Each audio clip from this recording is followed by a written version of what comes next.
El eje central del evento en el día de hoy es la educación virtual y a distancia. Por ello nos acompaña la doctora María Mercedes Ruiz de la Universidad Autónoma de Bucaramanga. La doctora Ruiz es comunicadora social, periodista de la universidad que hoy representa y maestra en educación con especialidad en comunicación del Instituto Tecnológico de Estudios Superiores de Monterrey. Ha participado como ponente nacional e internacional en diversos escenarios donde converge la virtualidad. En la actualidad se desempeña como directora de la Universidad Autónoma de Bucaramanga Virtual. Recuerden que durante la presentación de la doctora Ruiz, ustedes podrán formular sus preguntas a través de las dos estaciones de cómputo que tenemos al final del salón o a través también de sus computadores entrando a la página que les he indicado, que es virtual.uniminuto.edu/encuentro. Así pues, queremos invitar a la doctora Ruiz a que nos dirija la palabra en esta mañana. Organicé la presentación de tal manera que tuviésemos como 4 momentos fundamentales. Uno, pues a grosso modo, darles a conocer nuestra institución, la Universidad Autónoma de Bucaramanga, donde está, características generales. Lo segundo, que pudiéramos visualizar ese surgimiento de la unidad que se llama UNAD Virtual, que no está catalogada ni es la universidad virtual, no es la acepción que tiene la institución. Entonces me parece importante la ubicación dentro de la institución y el rol que tenemos en el desarrollo, porque dependiendo de ese rol, de esa dinámica, se puede proyectar y entender las lógicas que hay también en los modelos de funcionamiento y en las concepciones educativas. El tercer punto que miraríamos es lo que nosotros en el equipo hemos llamado como tengamos unos acuerdos conceptuales y tengamos unos acuerdos prácticos. Y los acuerdos conceptuales para no perder como esa directriz, esa mirada que es tan fundamental en el desarrollo de estos proyectos, y los acuerdos prácticos es si algo tiene la educación virtual es que nos toca operativizar muchas cosas. Entonces necesitamos conceptualizar, mantener el enfoque, pero al mismo tiempo dar procesos para que se desarrollen. Y el último punto ya obedece a aquello que hemos considerado como nuestros resultados, que queremos compartirles a partir de la dinámica y de la forma como hemos operado. Entonces, voy a estar moviéndome un poco, espero que eso haga variación de estímulo, que no se me cansen, que los 45 minutos realmente sean propicios. Yo quería contarles, para arrancar, una anécdota. Imaginen que cuando nosotros comenzamos el proyecto de educación virtual en la UNAP, hicimos un estudio a nivel de los municipios de Santander. Entonces nos tocó ir con un equipo, éramos unas 4 o 5 personas recorriendo los municipios, y estoy hablando de 1998, o sea, como para que ubiquemos. En esa época estábamos hablando con los maestros de educación básica, educación media, para decirles, oiga, profesores, mire, estamos en un proyecto a nivel de Santander y queremos trabajar con ustedes un programa de actualización pedagógica, porque habíamos hecho un estudio previo y encontramos que una de las mayores dificultades de nuestros maestros estaba precisamente en la fundamentación pedagógica. Entonces hicimos todo un programa virtual y comenzamos comunidad virtual, fue el primer desarrollo que tuvimos, pero nos toca ir a los municipios a hacer 2 cosas. Uno, verificar las condiciones tecnológicas. No sabíamos cómo estaba Telecom, ¿sí?, porque era la única red disponible a nivel nacional, no sabíamos si había opción de internet, no sabíamos la velocidad con que se tenía, no teníamos ni idea, había unos datos genéricos. Y lo segundo es que necesitábamos conversar con los maestros, con los directivos, con los alcaldes, para hacer unos acuerdos de tal manera que se desarrollara este proyecto. Cuando íbamos a trabajar con ellos, escuchaban y decían virtual, por allí alguna persona, y eso es parte de la anécdota, decía, es que eso virtual es como virtuosos, eso me suena como a una nueva comunidad religiosa, que eso era lo que nos viene a dar. Y así arrancamos, digamos, lo que era la confusión en ese momento de estar pensando un término hace 10 años, es como hablar hoy de web 2.0 o blogs, o mucha terminología que va apareciendo. La educación virtual va generando nuevos lenguajes, nuevas temáticas, nuevos modos de relacionarnos, y es por eso el mayor reto que tenemos. No acabamos de descubrir o generar algo cuando ya nos aparecen otras cosas, cambia demasiado rápido. En la precisión de la universidad, vamos a ver cómo combino todo esto. A ver.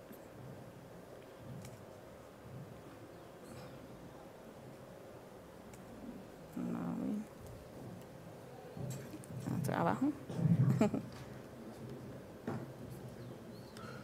¿Le dice acá? Bueno, la Universidad Autónoma de Bucaramanga actualmente es una institución privada que fue fundada en 1954 como tal, y quería compartirles cómo estamos al día de hoy. Tenemos 28 programas profesionales, y entre ellos estamos también con los programas técnicos y tecnológicos. Tenemos 57 programas de posgrado, estamos hablando tanto de lo presencial como lo virtual, 11 programas técnicos específicos profesionales, y los 13 programas que son tecnologías. Y bueno, varios programas de educación continua como tal. Ese es el contexto, en términos generales, de lo que es la universidad. Son datos, y estos datos pueden ser significativos dependiendo de cómo lo miremos.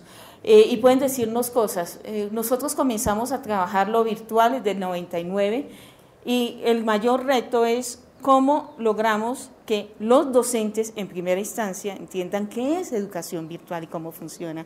En segunda instancia, los estudiantes, porque tienen una dinámica distinta. En tercera instancia, los padres de familia. Entonces, son como los grandes datos, las cosas que se dan. De los programas técnicos, digamos a la fecha, en este último año, para ustedes no es desconocido todo el impulso que se dio a nivel del país con las bolsas concursables, y eso generó un gran número de programas técnicos y tecnológicos, pero ahorita, digamos, todas las instituciones de educación superior estuvimos en la fase de los diseños, de las mallas curriculares, de establecer las características, de organizar los equipos, pero viene la segunda fase. Y esa segunda fase no hay caminos hechos, todos hay que hacerlos, y es la implementación de esos programas. Realmente llegar y tener los estudiantes, tener la dinámica, generar esas prácticas de aprendizaje en red. Entonces, por eso digo, son datos en la medida en que, por ejemplo, de los programas que se están dando como tal, en la universidad hay 28 programas virtuales versus 89 programas presenciales. ¿Cuál es la proyección? Lo que decimos es que cada vez va a ir incrementando los programas virtuales, y no es solo por una concepción o una directriz institucional, sino que el mundo se está volcando a que estos modos sean los que se estén combinando. Yo digo, la universidad tiende y se va a convertir como en aquel espacio multivariable, en el cual tienes presencial con incorporación de tecnología, tienes modalidad virtual, trabajas también otros modelos como los duales.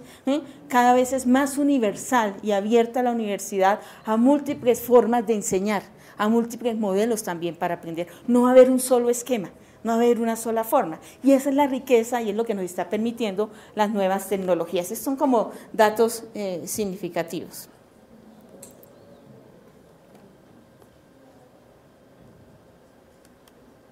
Nuestra unidad, como tal, la unidad virtual, fue creada, como les comentaba, en el año de 1999. Creo que se me va a dificultar. A ver.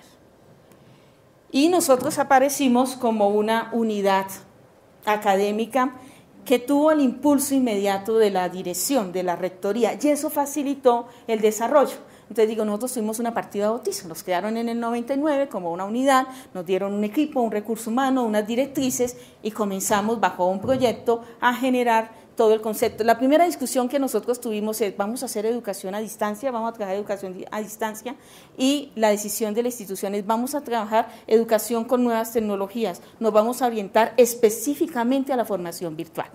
Eso fue una intencionalidad y nos demarcó un modo de ser, y ese modo de ser significa que nosotros no tuvimos una trayectoria, o no tuvimos un aprendizaje, o no tuvimos unas prácticas que vinieran de la educación a distancia. Nacimos en un modelo y en un esquema pensado hacia la educación virtual, y eso es interesante también como un punto de referencia, da dinámicas distintas. Al ser liderada esta unidad académica, nos generó que era aquella unidad que estaba encargada precisamente de tres cosas fundamentales: propone, desarrolla y tiene que evaluar programas o proyectos de educación con incorporación de tecnología o virtuales. Entonces tenemos esa doble responsabilidad a nivel institucional, y nos orientamos básicamente a que estos proyectos se puedan dar en distintos campos y niveles de formación. Cuando hablamos de niveles, pues estamos hablando de educación técnica, tecnológica, de profesional, de lo que es especialización, maestría, y bueno, hay un proyecto ahorita que está en toda la fase de doctorado. De la misma manera, en diferentes campos, tanto de la educación formal como no formal. Otro punto interesante, muchos de los desarrollos de los procesos que nosotros hemos desarrollado ha ido más hacia la educación continua. Ya ha tenido grupos numerosos y fuertes en esos procesos de formación puntuales, concretos, que buscan una actualización profesional.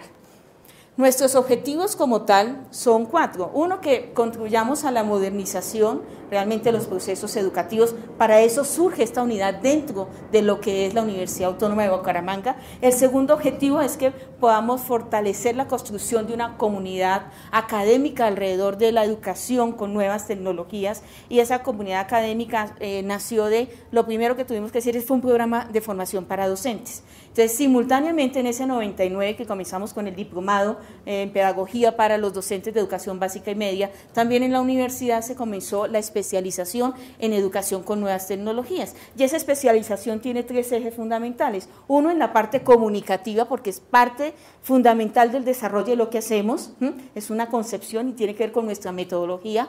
La parte pedagógica, muchos de los maestros que están en el sector universitario no necesariamente tenían una formación pedagógica, entonces necesitábamos tener afianzados también ello, y una parte que tiene que ver con las tecnologías de la información y la comunicación. Son los 3 ejes sobre los cuales se fundó y se estructuró el programa de capacitación de nuestros docentes, y que continúa, digamos, en esa línea. Eso es una estrategia para poder fortalecer esa comunidad. Lo otro es cómo mejoramos continuamente los modelos de educación, y, por ejemplo, cuando la universidad decide incursionar fuertemente en los programas técnicos y tecnológicos, se crea un conjunto, se crea un grupo de profesionales de la universidad, que estaban unas personas que estaban de lo pedagógico de UNAD Virtual y de otras áreas, para construir el modelo pedagógico antes de comenzar a diseñar los currículos. Entonces se concibe primero un modelo pedagógico y luego se hace toda la operativización. Esas son como las prácticas que nosotros hemos tenido y hemos desarrollado. Y lo último, pues, es ampliar toda la cobertura a nivel del país. De manera muy sencilla, nosotros en nuestra misión es contribuir al objetivo fundamental de la universidad, que es la formación integral, pero nos vamos muy enfocados a ubicar, a orientar las personas hacia la sociedad del conocimiento, y se van a dar cuenta ustedes como dentro del modelo, en la concepción de lo que corresponde del aprendizaje, hay 4 capacidades que están muy ligadas a este aprendizaje para esa sociedad del conocimiento. De igual manera, pues estamos en mantener esos criterios de calidad y articularlos a procesos educativos, tanto virtuales como con incorporación de tecnología. Y pues, como todos queremos ser reconocidos y ser un punto de referencia, de estudio, de análisis y también de mejores prácticas para otras experiencias. En síntesis, digamos que así surge la unidad. Esa es su filosofía, esas son como sus líneas fundamentales y la manera como hemos ido trabajando. Hay una curva y hay una historia de aprendizaje desde el 90 hasta el 2010 que queríamos precisar. De esta curva quisiera resaltar 3 puntos fundamentales. El desarrollo de lo virtual nos ha llevado a hacer 3 alianzas fundamentales. Una alianza es, pues obviamente al interior de la misma universidad, contar con el respaldo de unidades académicas y el apoyo de unidades académicas, y sobre todo contar con toda la directriz del proyecto educativo institucional. Eso es una fundamentación clara, o sea, nosotros obedecemos y estamos articulados a ello. Lo segundo es hacer alianzas estratégicas con otras instituciones, con otras universidades que nos permitan crecer y tener experiencias que nos den mejores oportunidades, y que nos permitan también proyectarnos, y hemos tenido alianzas con instituciones internacionales y hemos tenido alianzas con instituciones nacionales. Y un tercer punto que ustedes van a ver mucho es todo el trabajo de formación de docentes. Creo que si nosotros evaluamos en este momento, decimos, bueno, ¿cuáles de los aspectos relevantes en el proceso que hemos hecho? La maestría en tecnología educativa con el Tecnológico Monterrey, en convenio que tenemos, la maestría en e-learning con Oberta, la especialización en educación con nuevas tecnologías, los programas de formación en alianza o en convenio con otras instituciones. Nos están diciendo que al menos unas 5.000, 6.000 docentes de educación superior han estado formándose en lo que son los ambientes virtuales. Creo que es uno de los aportes y uno de los elementos fundamentales y sellos que hemos tenido, trabajar en la formación de los docentes sobre estas nuevas competencias. Entonces, de manera muy rápida, decirles, bueno, esas alianzas estratégicas, cómo es fundamental conocer en el 93 que estaba haciendo el Tecnológico Monterrey, cuáles eran sus problemas y a partir de eso, cómo generar una estrategia también de formación. Entonces, ahí hay un elemento que creo que ayer el doctor, de alguna manera, tal vez Armando Lozano les comentó, ese surgimiento del sistema interactivo. En el 99, como les comentaba, surge lo que es la unidad, pero ya se venía con un trabajo previo, ya teníamos unas maestrías y que se compartían gracias a la alianza con la red Mutis o a la conformación de la red Mutis. Mira, de eso es importante resaltar que cuando surgen todas estas maestrías en la modalidad virtual y que se estaba trabajando muchísimo combinación de señal satelital con un sistema interactivo, no se entendía de qué se trataba. Algunas maestrías tuvieron muchos cuestionamientos y los primeros programas que nosotros presentamos para registro calificado fueron programas que duraron entre 3 y 4 años prácticamente para poder tener una definición de país. No habían políticas en ese momento, no se tenía claridades de qué era lo que se está entendiendo por educación virtual. Entonces digo, esos son también los avances que se dan en el país. Ya ahorita tenemos un decreto que nos permite entender qué se le pide a las instituciones y cuáles son las características de los programas para atender a la modalidad a distancia raya virtual. En el 2000, a partir de todas esas prácticas, se formaliza y se especifica el modelo de educación virtual, se hace una publicación, se mantiene como vigente el mismo, que es lo que vamos a abordar, y en el 2002 se da la aprobación de la primera carrera, que es de Contaduría Pública. Cuando se dio esa aprobación, la mayor dificultad estaba en que no nos entendían, o sea, nos iban a circunscribir el registro a que fuera solamente Bucaramanga, su área metropolitana, porque no entendían cómo podía hacer la educación virtual y cómo podía la persona acceder desde Internet sin tener un CREAR, sin tener una sede física bajo el esquema de la educación a distancia. Entonces, ten en cuenta los paradigmas con los cuales va surgiendo en ese momento de orden de concepciones frente al desarrollo de la educación virtual. En el 2004 aparece dentro de toda la línea de formación un proyecto que ha sido clave para nosotros y es el trabajo con computadores para educar, porque ha incidido en cómo también se crea un programa de formación para docentes que les permita en la fase que llama el Ministerio de Comunicaciones de profundización hacer un uso adecuado de estas tecnologías. Del 2005, otra alianza, y esa alianza es crear una unión temporal como tal que nos permitía a nosotros comenzar un programa muy serio de formación de docentes de educación superior, que fue el desarrollo de toda la tutoría en ambientes virtuales de aprendizaje, que se ha ido modificando, que se ha ido actualizando. 2006 aparece una nueva línea de trabajo con empresas, con Ecometro, o sea, no solamente la educación virtual a nivel académico, sino todo el desarrollo empresarial, ya el aprendizaje y el descubrimiento, que hay muchísimo conocimiento en la empresa y que es un conocimiento que a su vez se convierte en un punto crítico si no se transfiere, si no se sistematiza, si no se convierte en un intangible, real y productivo para la misma organización. Nos dieron la buena nueva del Premio Colombia en línea como mejor sitio de e-learning, que posteriormente en el 2008 también tuvimos este premio. Comienza una etapa nueva, entonces comenzamos con todo el trabajo de los programas de pregrado, mantuvimos en relación con Oberta las maestrías, el surgimiento nuestro fue trabajar programas de posgrado luego comenzamos con programas de pregrado profesional y en este momento estamos en un esfuerzo trabajando todos los programas que corresponden a técnico profesional y al tecnólogo. Es un poco como la dinámica y la forma como fuimos surgiendo, con un área muy fuerte de formación en la línea de educación, en segunda instancia todo el trabajo con software libre, maestría en ciencias computacionales, y cuando se abren los programas técnicos ya es toda la relación con el sector productivo. Es como la dinámica que hemos tenido. Hacia 2008-2009 comienza el proyecto de universidad corporativa de Ecopetrol, entonces nos convocan a las universidades para poder facilitar el desarrollo de lo que ellos llaman como una brecha de conocimiento. Tienen muchos de sus profesionales van a jubilarse, están prontos, y a una edad muy jóvenes, y todo el conocimiento lo tienen ellos, pero cómo se puede transferir ese conocimiento a los demás.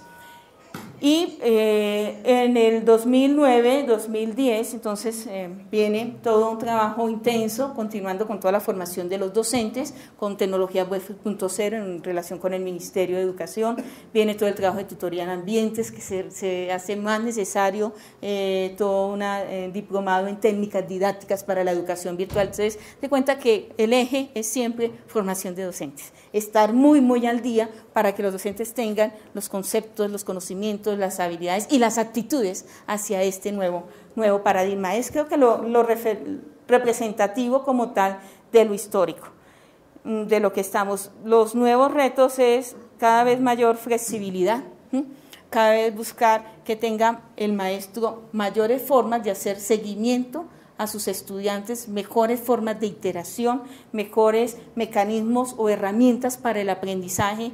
Creo que si nosotros no logramos que el aprendizaje sea más efectivo, sea más rápido, sea más preciso con las nuevas tecnologías, no hemos hecho nada. Y eso es lo que tenemos que demostrar. Tenemos que demostrar que eso se puede dar. ¿Cuáles son los acuerdos conceptuales? Ya es donde comenzamos a mirar y a desglosar el modelo. Ya digamos que es como el eje, esa es la parte de contexto que quería señalarles.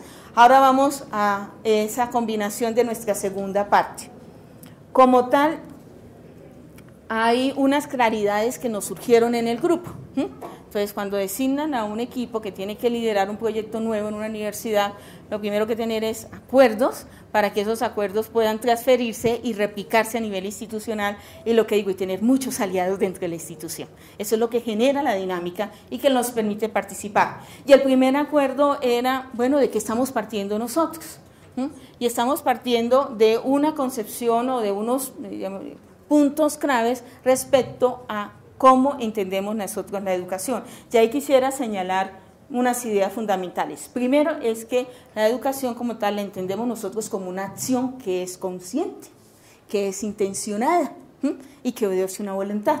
¿Eso qué significa? Que la educación no es una eventualidad, no es un suceso esporádico, no es algo que no esté ni planeado, ni decidido y al mismo tiempo ni investigado.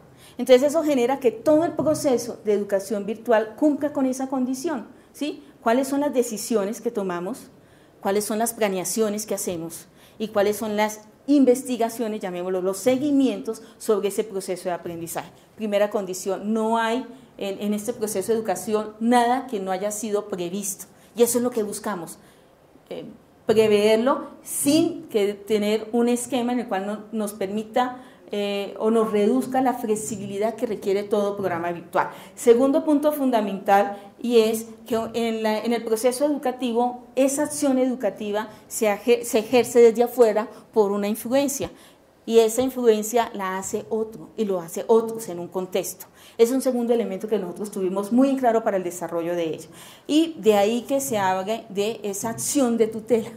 Y la acción de tutela en el sentido educativo es cómo alguien permite que se dé una orientación para que en ese proceso se ejerza, ¿sí?, una influencia apropiada en ese proceso de formación. Tercer punto clave, ¿para qué la educación desde nuestra perspectiva? Lo único que nosotros estamos buscando es el desarrollo de la autonomía del individuo.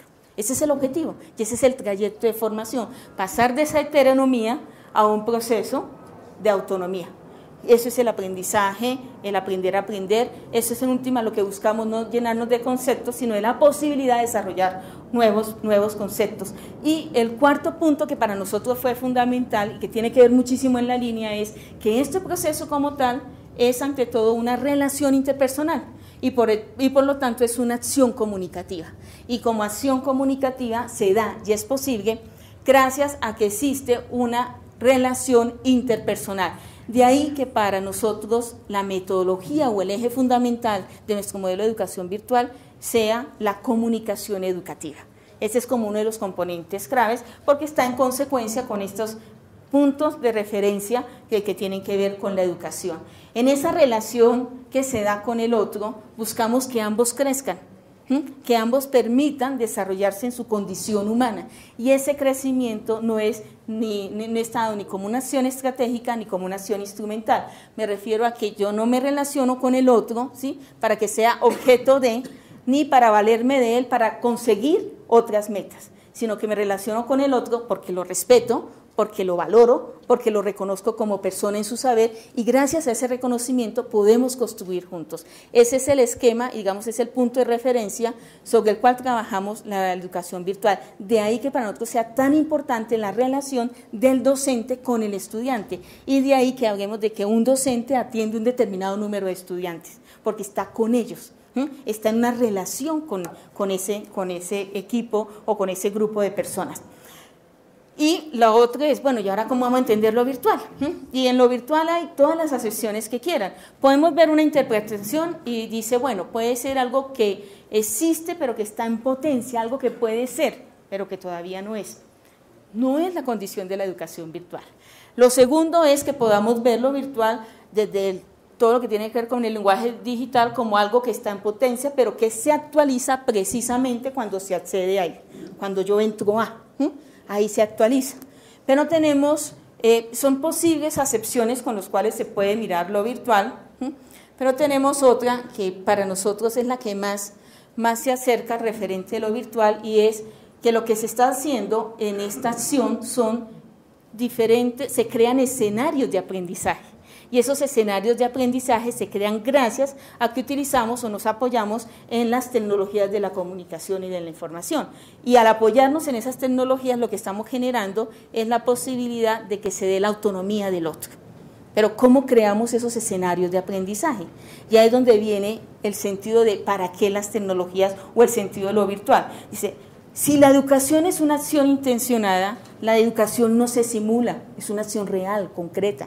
Lo que se simula es el entorno en el cual se da ese acto como tal. Entonces, por eso hagamos de campus virtuales, hagamos de bibliotecas digitales, hagamos de laboratorios digitales. Son los entornos en los cuales se da el acto comunicativo, pero el proceso de educación como tal no se simula. Y eso es un elemento fundamental. Entonces dice, yo no sé si ustedes han estudiado cuando los estudiantes dicen, han escuchado, oiga, es que aquí en lo virtual, ¿sí?, el tiempo es como real, ¿no? O sea, no voy a estudiar virtualmente, pareciera que la gente dijera algo en potencia, ¿no? En potencia voy a utilizar un tiempo, en potencia voy a...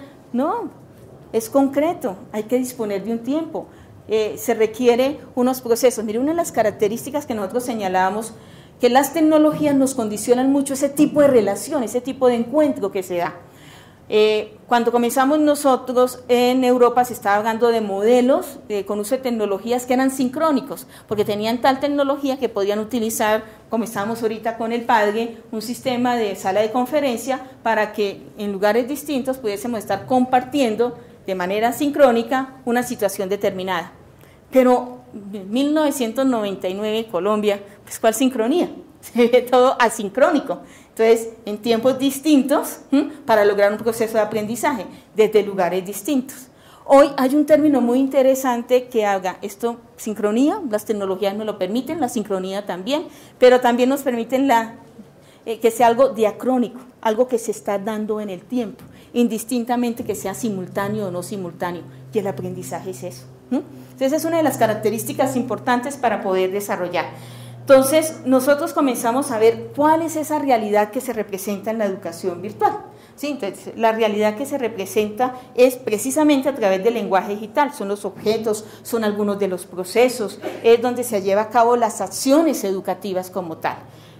Y por eso decimos que la educación virtual se simula, precisamente es ese entorno que estamos diciendo, y se simulan los servicios necesarios para interactuar dentro de él. Eso es como el punto de referencia nuestro, así entendemos la educación virtual, partimos de esa concepción de la educación muy puntual, estoy dando los lineamientos, no todos los debates teóricos, sino cómo lo convertimos en unos acuerdos explícitos para poder trabajar con el equipo al interior de la universidad. Punto fundamental. Entonces comienzan, hay unos modos con los cuales se pueda dar esa relación o esa interacción en los entornos. Entonces hay un modo en red o este modo de educación virtual. En este modo en red o en educación virtual es aquel en donde se usa la tecnología, específicamente nos hablan de las redes telemáticas, para que se constituya en el entorno principal en el cual se desarrollan todas las acciones que conducen al aprendizaje. Entonces, uno de educación virtual y está pensando es en dónde se desarrollan todas las acciones. Y es en ese entorno tecnológico, indistintamente de la combinación que tenga uno para crear ese entorno tecnológico.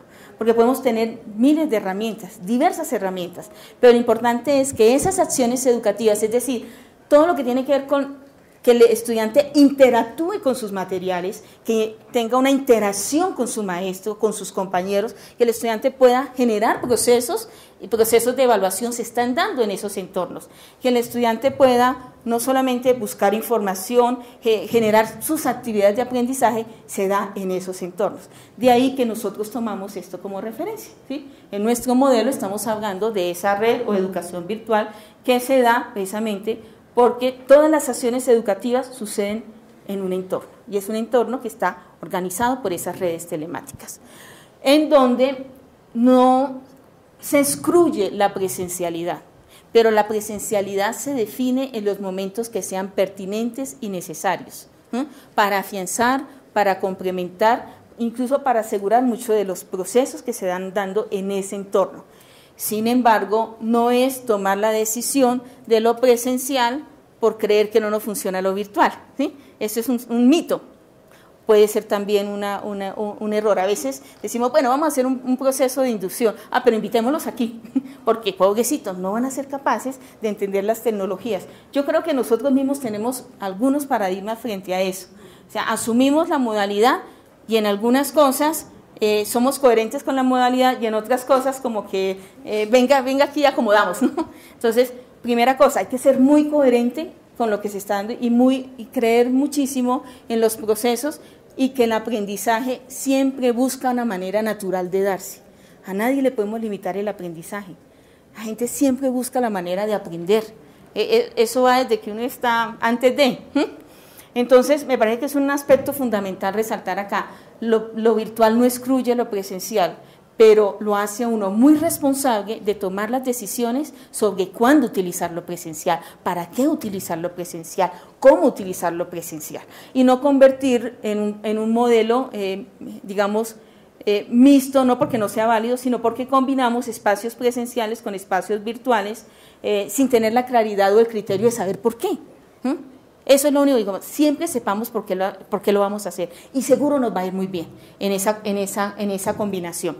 El otro punto de referencia interesante acá y es cuando nosotros exponemos, hagamos del modelo, estamos precisando cosas como, bueno, de qué partimos cuando entendemos lo educativo, de qué partimos cuando entendemos lo virtual para tener un punto de referencia con nuestros interlocutores, de qué partimos cuando hablamos de aprendizaje, y qué esperamos con ese aprendizaje. En el esquema que ustedes están observando, como representación, muchas gracias.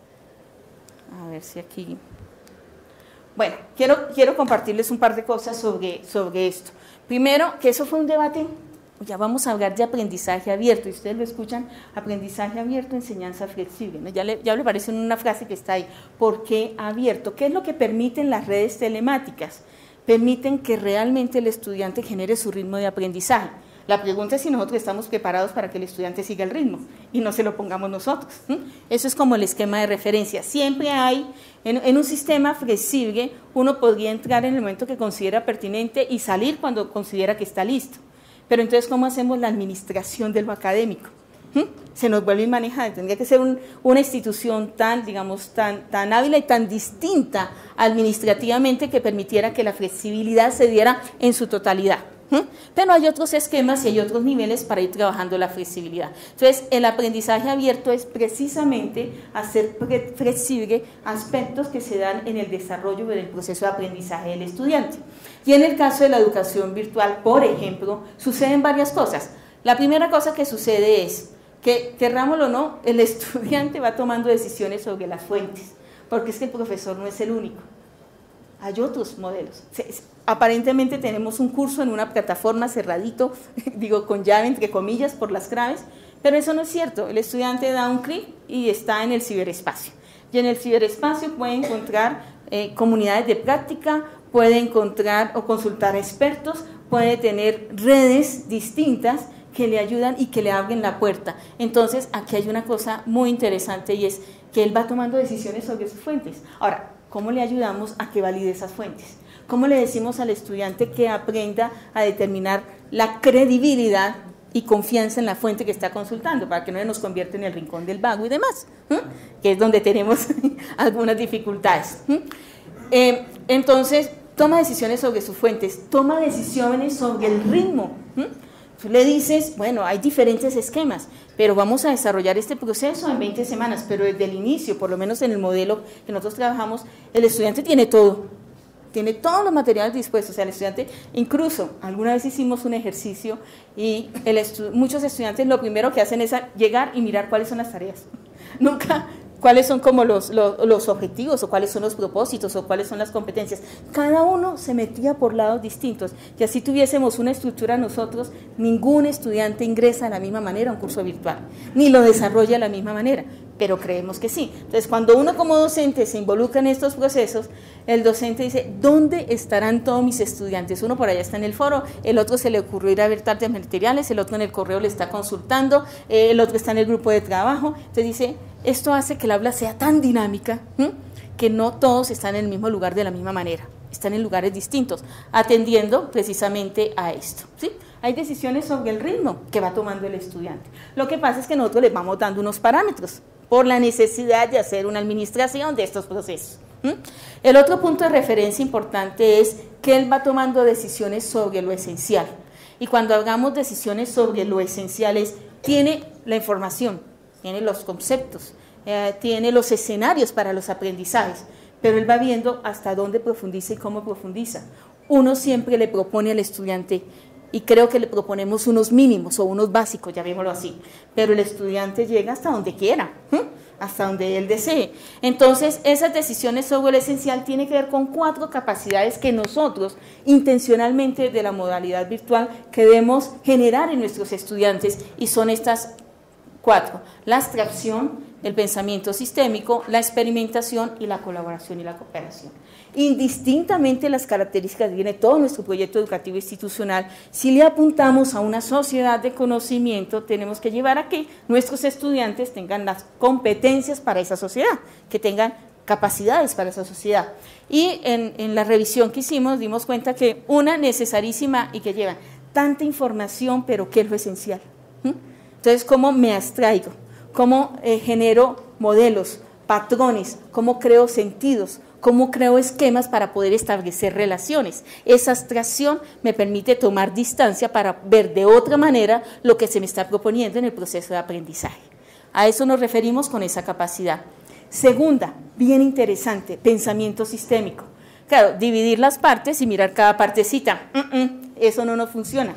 El pensamiento sistémico es todo lo contrario, mirar relaciones y sobre esas relaciones buscar más allá de las relaciones. No basta con identificar una situación problemática que se nos presente, sino saber por qué de la misma. Y es ahí cuando surgen los 5 por qué, ¿no? Y por qué, y por qué, y por qué. Y va generando otros procesos. A eso nos referimos con el pensamiento sistémico.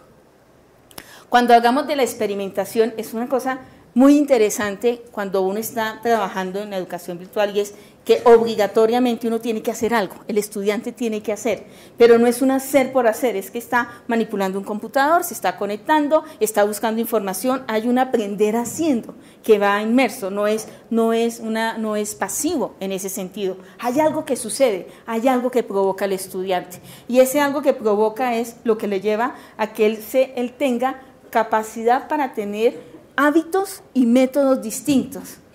Lo más difícil es cuando uno ya tiene la formulita y quiere replicarla.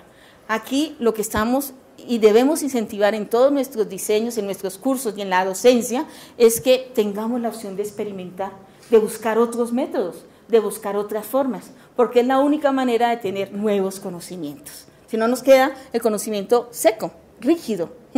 Y el cuarto punto que lo genera la misma red en la cual nos estamos moviendo es el trabajo colaborativo y el trabajo cooperativo. Esa es una condición fundamental, pero qué difícil. Yo no sé si a ustedes les pasa y lo miran, pero de disponer de un espacio de discusión, uno sufre, porque el espacio no fluye como uno quisiera, no se da la argumentación, no se da el diálogo, o sea, todo eso que decimos de esa relación interpersonal, cuyo espacio, digamos, más propicio es esa discusión, indistintamente la herramienta se pierde, ¿no? Parece que nos formalizáramos y tuviésemos solo ciertos elementos. Entonces, me doy cuenta que en ese aprendizaje, 4 capacidades que son fundamentales, las decisiones del estudiante, cuáles son sus fuentes, y su fuente no es solamente lo que le proponemos en un curso, cuáles son su ritmo, a qué horas, cómo voy a aprender, cuándo voy a aprender, con qué quiero aprender. De ahí que hablemos de, bueno, un estudiante puede ver algo, un contenido representado en un multimedia, pero a él le interesa más leerlo, entonces lo quiere en otro formato, o para él es más fácil si lo escucha. Entonces, ¿cómo la tecnología nos permite que lo mismo se den lenguajes distintos? ¿Será que replicamos los lenguajes o buscamos estrategias para que se combinen apropiadamente esos lenguajes de acuerdo a los estilos del mismo estudiante? Eso es lo que se nos está dando. Y un factor fundamental es esa relación con los compañeros. Digamos, ese es el concepto y cómo miramos el aprendizaje y cómo los incentivamos. El segundo, que yo les decía, el segundo eje fundamental tiene que ver con la comunicación educativa. Mire, y con la comunicación educativa hay unos criterios básicos. El primer criterio tiene que partir es que cómo hacemos o cómo logramos partir de los presaberes del otro para generar a partir de esos presaberes intereses comunes.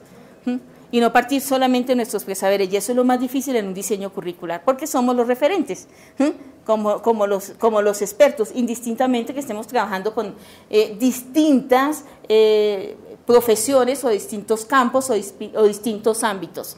El segundo elemento clave es no solamente partir de los presaberes, de saber qué sé, cómo lo sé, por qué lo sé y cuáles son mis imaginarios sobre lo que sé, sino también de que reconocer al otro como interlocutor válido. Y cuando estás en los escenarios virtuales, tienes unas ventajas de descubrir que tu compañero no es solamente aquel que participa bajo ciertas características, sino que además tiene esta historia, tiene estas inquietudes, tiene estos intereses. Yo digo, tiene todo un background que se expone y aprendo de él muchas más cosas que si estuviera trabajando de manera solitaria. Entonces esa interlocución es fundamental y por eso se busca mucho propiciar esos espacios de discusión. Si no hay interlocución, no hay relación. Si no hay relación, ¿qué proceso de aprendizaje estamos haciendo? Y el otro elemento que es clave es cómo articulamos y cómo asociamos educación, tecnología y comunicación para que tengamos un uso apropiado de los múltiples recursos que diseñemos en un curso.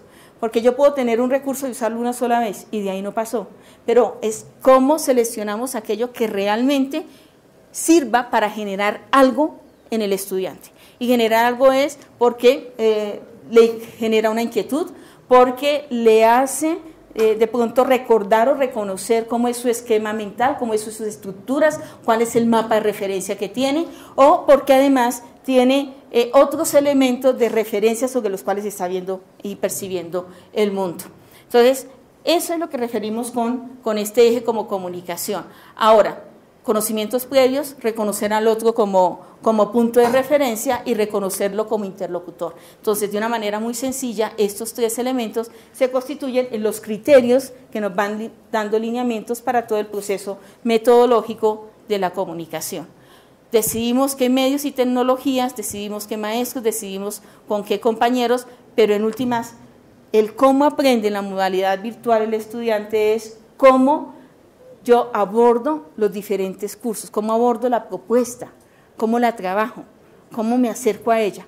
Y es ahí cuando tenemos que tener claridad de cómo está dispuesto un curso y estructurado para que sea aprendido, estudiado, para que esté interactuando el estudiante con él.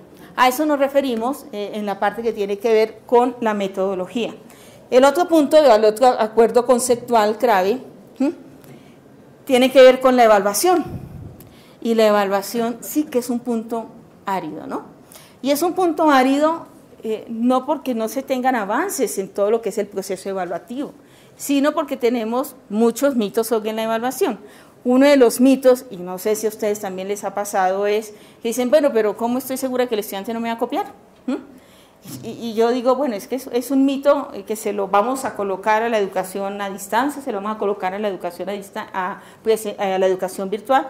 Eso no sucede en la educación presencial. Entonces digo, las comparaciones son odiosas e innecesarias, pero los problemas que tienen que ver con la forma como yo asumo mi proceso de evaluación tienen incidencias también en mi actitud y en mi sentido correcto de actuar y en mis principios. Entonces digo, bueno, ¿cuál es el estudiante que tenemos? ¿Cómo lo reconocemos? ¿Cómo viene?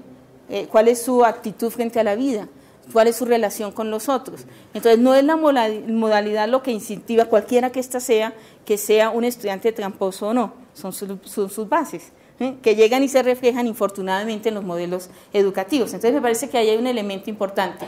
Ahora, en la evaluación es cómo nosotros buscamos establecer las métricas planteadas y hacerlo explícito para el estudiante, cómo construimos sentido a partir de algo que propicia mucho la educación virtual, es lo que llamamos nosotros la metacomunicación, como se nos hace necesario expresarle a otro, en el cual tenemos una ruptura de cara a cara, no hay esa posibilidad de con mis expresiones señalarlo, entonces tengo que ser muy explícita y decirle al otro, mira, lo que yo quiero decir es esto, ¿me estás entendiendo?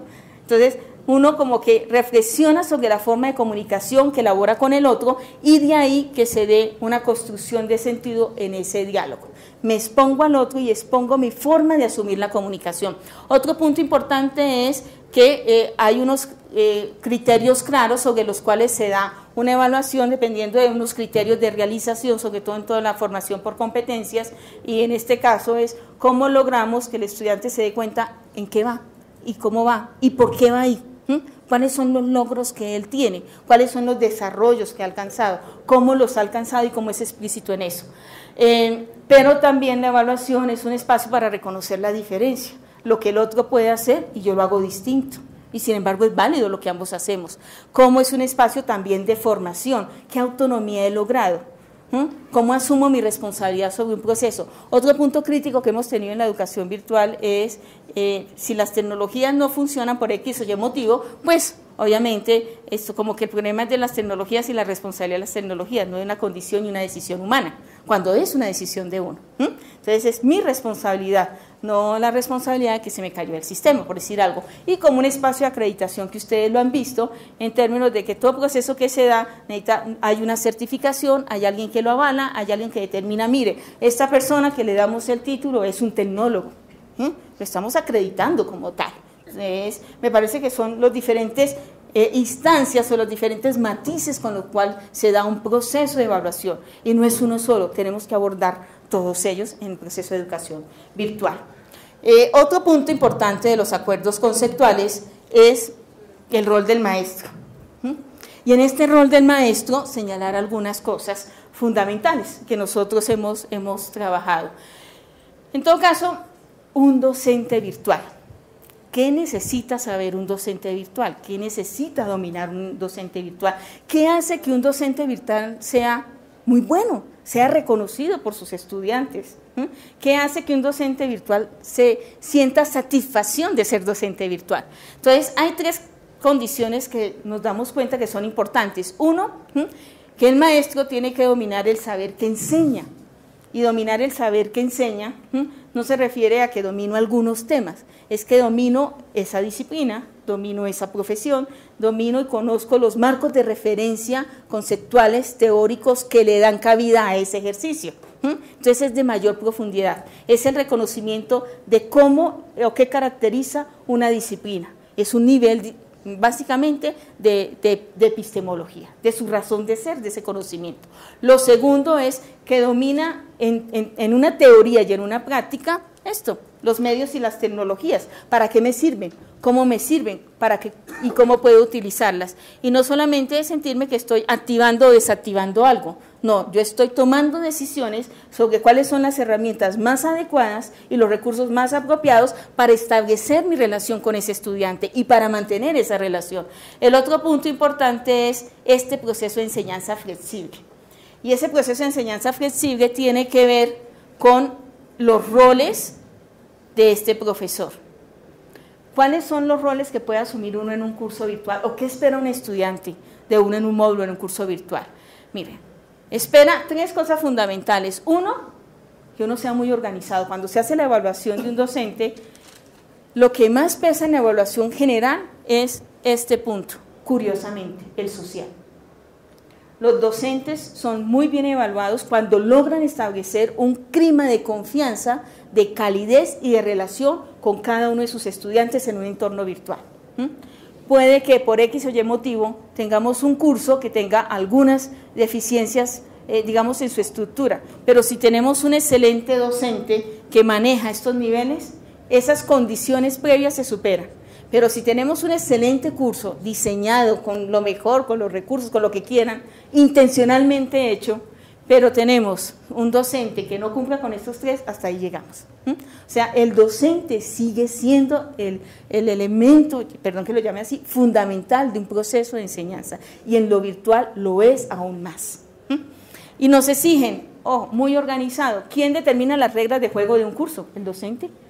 ¿Cómo nos vamos a organizar? ¿Cómo vamos a trabajar? ¿Cuál es la dinámica? ¿Cómo resuelve los conflictos? ¿Cómo va generando y propiciando diferentes ritmos? Lo segundo, en lo social, ¿cómo genera que la gente tenga la credibilidad en el otro? ¿Cómo genera y propicia el respeto, el reconocimiento por lo comunicativo que se está dando?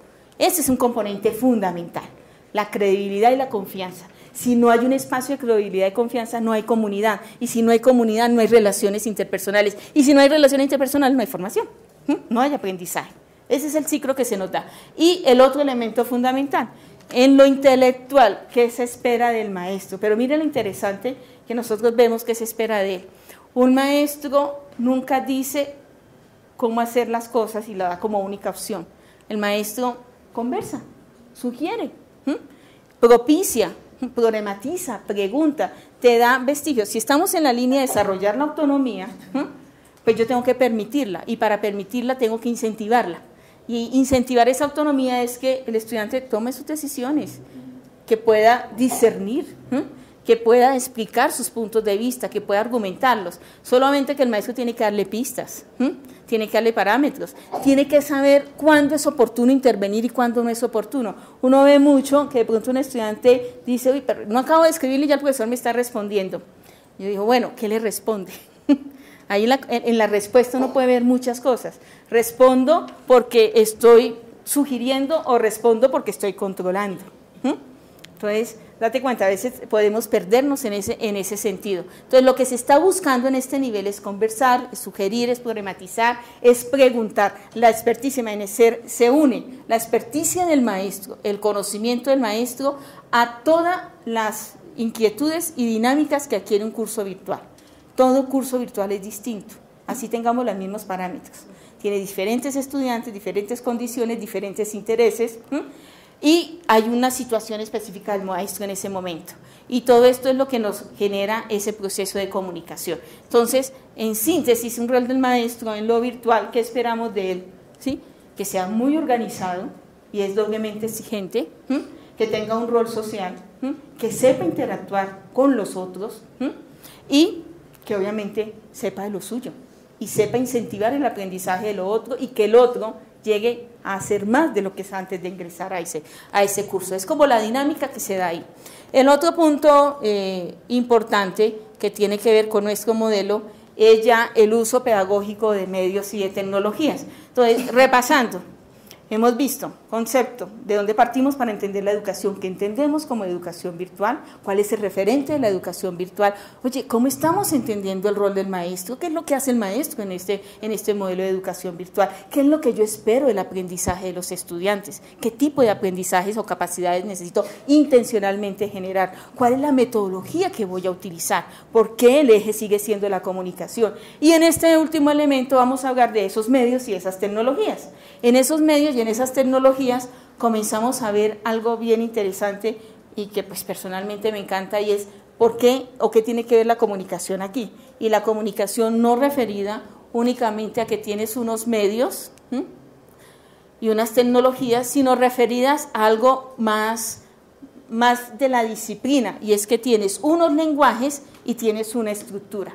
Cuando tú decides un sonoviso, no lo decides por el sonoviso, sino por la narración que te permite ese sonoviso. Cuando tú decides un video, lo decides porque necesitas un testimonio, porque necesitas evidenciar un proceso, porque necesitas identificar una actitud. Estás tomando decisiones y miras cuál es el lenguaje más apropiado para aquello que quieres mostrar, para aquello que quieres incentivar. Y de igual manera, no todo puede ser convertido a todos los medios de la misma manera. De la misma forma, disponer, por ejemplo, un aula virtual y tener recursos en el aula virtual no hace que sea un curso virtual. Lo que hace que sea un curso, un módulo virtual, es toda la estructuración y todas las decisiones sobre las posibles secuencias de aprendizaje, las posibles intencionalidades de ese aprendizaje y la forma como se va dando. Volvemos aquí. Los criterios que habíamos iniciado, despertar el interés y partir de necesidades. Creo que es uno de los retos más grandes, cómo despertamos el interés del estudiante. ¿Qué es lo primero que uno siente cuando ingresa a un curso virtual? La inquietud fundamental, ¿quiénes son mis estudiantes? ¿Qué querrán? ¿Qué esperan de mí? ¿Cómo puedo orientarlos? ¿Qué saben de esto? Y el otro elemento fundamental es que son los criterios pedagógicos los que nos determinan y nos orientan frente a cuál es la naturaleza del contenido, cuáles son las características de estos contenidos, sean conceptuales, sean actitudinales, sean procedimentales. No me refiero a un contenido teórico, sino en este sentido amplio, y cómo ellos tienen que representarse, transformarse en un conjunto de diferentes lenguajes que le permitan al estudiante aprender cuando él accede a ellos, de una manera determinada. Entonces, estos son los acuerdos conceptuales frente al modelo como tal de educación virtual. Bueno, yo creo que me pierdo en tiempos, disculpen, no sé quién me controla el tiempo. ¿Ya me pasé? Yo espero que la pasada haya sido expresiva para ustedes y significativa. Mire, quiero señalarles unos acuerdos prácticos, si me permiten 10 minutos.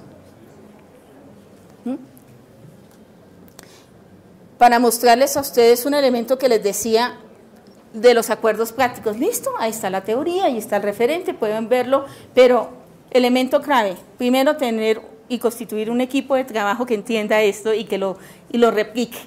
O sea, que todos en la medida podamos ir enriqueciendo la concepción pedagógica, la concepción comunicativa, la concepción tecnología. Todos somos interdependientes. Todos tenemos que tener un lenguaje común, pero también tenemos que tener un lenguaje particular. El común para entender la educación virtual y el particular para aportar desde lo tecnológico a lo virtual, desde lo comunicativo a lo virtual, desde lo pedagógico a lo virtual. Y eso es lo que nos permite la construcción.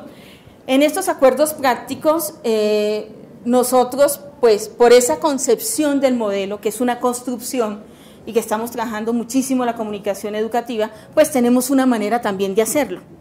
Y esa manera de hacerlo es que nosotros trabajamos conjuntamente con pedagogos, con comunicadores, con desarrolladores, y trabajamos conjuntamente con ellos y con los expertos para hacer un curso o un módulo virtual. Significa que es una construcción colectiva, que tiene un proceso, que no es individual, y cada uno aporta. Es parte de lo que nosotros consideramos. Hay algunas instituciones que tienen un modo diferente. Dicen, mire, aquí hay un experto, hay unos materiales, o conviértame estos materiales en un curso virtual, con un proceso totalmente distinto, con otra línea, con otro referente. Entonces, por eso quiero dejar muy claro cuál es nuestro modelo y nuestra referencia y por qué actuamos en coherencia con ese modelo en los acuerdos prácticos. De esos acuerdos prácticos, entonces nosotros decimos, bueno, ¿cómo se hace todo ese diseño? Y establecimos una relación muy práctica. Nosotros tenemos una línea de producción, y la línea de producción significa un equipo que permita que se desarrollen todos los módulos, que se desarrollen todos los cursos en los tiempos que necesitamos, bajo las condiciones que necesitamos. En esos tiempos y en esas condiciones, dice, siempre hay una exigencia pedagógica, siempre hay una exigencia comunicativa y tecnológica que comporta dichos ambientes. Tenemos nosotros unos indicadores, unos puntos de referencia que nos permiten saber cómo estamos dando cuenta del modelo ya en el diseño del curso, no como un elemento teórico abstracto, sino como un elemento que nos permite concretarlo en unos criterios y en unas formas de operar. El otro elemento importante que se da en esta línea, como tal de producción, tiene que ver con la necesidad de hacer el proceso más eficaz, más eficiente, de saber quién va en qué momento, cómo se crean, cómo se van conjugando economías de tiempos, porque en todo caso es curioso, hay un proceso que es muy industrial, en términos de que necesitas tener unos cursos en un momento determinado para disponerlos a unos estudiantes, y no puede ser el tiempo eterno, es un tiempo concreto, específico, y ahí tenemos nosotros que afinar mucho esta parte. Y la necesidad de concentrar a los diferentes expertos disciplinarios también con los desarrolladores de contenido, con las personas que saben y que están estudiando, que están mirando y que están trabajando en ambientes virtuales. Entonces, cada uno sabe lo suyo, pero entre todos sabemos mejor. Eso es lo que hacemos en esa línea de producción. De una manera, de un esquema como tal, lo quiero representar en la siguiente forma. Nosotros tenemos un proceso en el cual tenemos tres, digamos, nosotros le llamamos tres fases como tal, y es una preproducción, y me voy a ubicar desde la disciplina de la comunicación, se establece en línea de producción, no desde la línea de la tecnología. Y hago esa aclaración por la terminología con la cual trabajamos. Entonces nosotros hablamos de preproducción, producción y postproducción, porque estamos asumiéndola desde la comunicación. Si tuviésemos un desarrollo de lo tecnológico o desde la ingeniería, posiblemente fueran otros conceptos. Desarrollo, implementación, serían como los términos. En ese sentido, nosotros tenemos un diseño que tiene toda la parte pedagógica, y en este diseño pedagógico hay un asesor. Punto importante desde nuestro modelo. Hablamos de asesor pedagógico porque es eso, él te asesora, te orienta, te facilita, te propone, pero él no te determina, no te decide, ¿sí? Sino ayuda a que el experto que sabe de eso pueda hacer mejor lo que sabe hacer, dentro de las características de un entorno virtual de aprendizaje. Entonces, muchos de nuestros expertos pueden que no sean expertos o no sean pedagogos, pero precisamente ese acompañamiento es para lograr tener un curso estructurado pedagógicamente gracias a esa combinación del experto que sabe de su disciplina o de su hacer junto con el pedagogo. Y ese respeto es fundamental. En esa relación, que dice que el diseño trabaja con nuestro experto como tal, tenemos una segunda fase que llamamos el diseño comunicativo, y en el diseño comunicativo para nosotros hay una persona responsable de mantener el vínculo y la articulación entre el diseño pedagógico y el diseño comunicativo, que le llamamos el realizador. Es posible, por ejemplo, si mi memoria no me falla, en el modelo del Tecnológico de Monterrey, ellos tienen, es el diseñador instruccional quien articula todo el proceso. Para nosotros no lo articula. El asesor pedagógico es la base fundamental sin la cual desde el inicio hasta el final está, pero quien se encarga de ir articulando y que se haya el proceso como tal de producción es un realizador, que generalmente tiene el perfil de un comunicador, y un comunicador que sepa de tecnología educativa, que sepa de comunicación educativa, que entienda el por qué hay unas decisiones pedagógicas frente a ciertos recursos, frente a ciertos materiales. En ese sentido, entonces, el realizador es el que integra todos los procesos, tal y como está señalado ahí, es el que se encarga de organizar, de gestionar los contenidos, de seleccionar y promocionar aquello que le va dando el asesor pedagógico junto con el experto. Esa es una de las características fundamentales. Ahí se afinan las decisiones de lo pedagógico, también se hacen negociaciones, se hacen recomendaciones, porque a veces desde el punto de vista del experto queremos hacer maravillas, pero ni tecnológicamente ni económicamente pueden ser lo más efectivo. Entonces uno tiene que mediar frente a lo que es necesario, lo que es apropiado, lo que es pertinente, ¿sí? lo que realmente se puede realizar. Entonces ahí entra, por eso es el concepto de realizador. Y una tercera fase que ya es, no por ser la última, es menos importante, es aquel que desarrolla todo, integra y lo eleva al montaje o a la plataforma que sea. Yo digo que las plataformas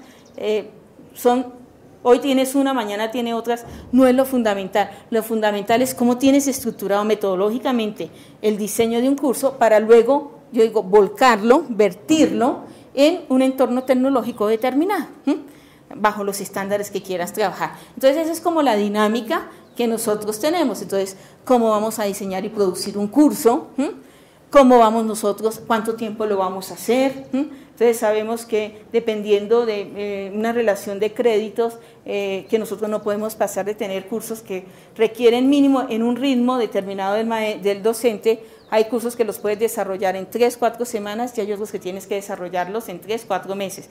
Y hay uno que hemos tenido en récord. Yo de récord es 1 año, o sea, que va de a pedacitos. Pero va de a pedacitos precisamente por los ritmos de los expertos, a eso me refiero. Entonces tú no puedes tener ese tipo de ritmos porque generas unos costos que no aguanta ningún sistema. Es importante mirar eso. ¿Cómo organizamos nuestro trabajo en equipo? Entonces, porque junto con este realizador hay otras figuras que son importantes para nosotros, un diseñador gráfico, un integrador multimedia, un ingeniero de sistemas. Pero date cuenta, tal vez la palabra, ahí está el profesional, diseñador gráfico, ingeniero de sistemas, pero lo más interesante es la experticia de ellos. Cuando digo la experticia es que tú tienes un diseñador gráfico que puede ser excelente ilustrador y no más, o que puede ser excelente animador, dependiendo de lo que necesitas lo incorporas al equipo, o necesitas para una producción un productor, un realizador de televisión, porque requiere eso, entonces lo involucras al equipo de producción. Entonces, dependiendo de las necesidades de cada curso, vas conformando el equipo, pero siempre existe un eje, que es lo pedagógico, y existe, digamos, un gestor para toda la administración y para que se dé que es el realizador, en esos términos. La parte de los sistemas también, uno cree que por estar trabajando educación con tecnologías, es el ingeniero de sistemas, digamos, la base profesional. Creo que es un conocimiento muy necesario, un conocimiento muy importante, en cuanto que el ingeniero de sistemas puede ayudarnos en una línea de programación, puede ayudarnos en una línea de gestión de tecnologías de la información y la comunicación. Tiene muchas líneas de trabajo, tiene muchas experticias. Entonces toca saber dentro del equipo que tenemos cuál es la experticia y cuál es el perfil del ingeniero que queremos y que necesitamos. No todo ingeniero, no todo diseñador gráfico, no todo comunicador, es el que trabaja en un equipo adecuadamente para esta producción. Depende de mis características, de mi modelo como tal de comunicación referido a la producción. Esto es un componente importante. Listo, tiempo, ya. 5 cosas y no molesto más. Primera cosa, ¿cuáles son los problemas graves? Cumplimiento de los autores, creo que a todos nos va. Segundo, dificultad mayor, es la disposición y la actitud del docente a nuevas formas de enseñar. La disposición y la actitud del estudiante también a aprender de otras maneras. Tercero.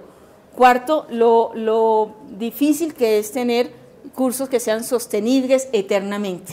Sí, la necesidad cada vez ser más flexibles, pero al mismo tiempo tener la opción de mayor recursividad, de tener más trabajo de comunidad. Y una quinta, entre más aliados, entre más interacciones tengamos, no solo al interior de los equipos, sino al interior de nuestras instituciones y entre nuestras instituciones, evoluciona mejor la educación virtual. De resto no hay forma, no es un trabajo aislado. Entonces, bueno, esas son como algunos indicadores. Espero de verdad que algunos de estos elementos y de esta experiencia les pueda ser de mucha utilidad en el trabajo que están desarrollando. Hay una pregunta muy puntual que hablan sobre cuáles serían los ejemplos de lo sincrónico, de lo asincrónico y lo diacrónico. Lo sincrónico es aquello que nos permite trabajar en un sistema de videoconferencia, algo simultáneo, ¿no? En ese sentido, pues no entiendo si se refiere a eso la pregunta y no entiendo si de pronto mi respuesta sea muy sencilla, pido disculpas si no logro tener otro contexto. Lo asincrónico es que nos permita tener espacios que indistintamente donde estemos, a través, por ejemplo, de los foros o de incluso de acceso a trabajos en grupo, a cualquier otro sistema, no necesitemos estar al mismo tiempo para poder trabajar conjuntos. Es así. Y lo diacrónico, que es lo que más me interesa, es todo lo que sucede en un curso virtual desde que comienza hasta que termina. Hay unos tiempos que cada uno va llevando, pero la persona es la que determina su tiempo. Y en esos tiempos vamos ingresando, vamos desarrollando un proceso, pero no estamos intencionalmente buscando ni una sincronía ni una asincronía. Es nuestro tiempo el que se está desarrollando dentro de ese curso. Bueno, hay una pregunta clave y es: ¿cómo se verifica que un estudiante adquiere las competencias requeridas para aprobación de las mismas? Mira, la verificación de las competencias de un estudiante en blanco y negro se dan en el momento en que el estudiante las utiliza, las transfiere y las aplica en su entorno laboral y productivo. En eso estamos de acuerdo. Ahora, en un proceso de aprendizaje como tal, nosotros tenemos que proponerle al estudiante qué esperamos de él, hacerle explícito cómo esperamos que él logre esa competencia y demostrarle en qué escenarios o en qué situaciones es que él puede evidenciar que está logrando la competencia. Por eso, por ejemplo, algunos recursos son simuladores, por eso, por ejemplo, se recurre a espacios o prácticas en centros de trabajo. Es reconocer que no, la única forma no está solo en el aula o solo con ciertos mecanismos, sino que tenemos que combinar diversas formas para que el estudiante sienta, perciba y tenga la seguridad de que ha adquirido esa competencia. Y esa competencia se da en el hacer y se da en la práctica. Ahora, ¿cómo generamos esas prácticas y cómo buscamos que el estudiante se ejercite en algo?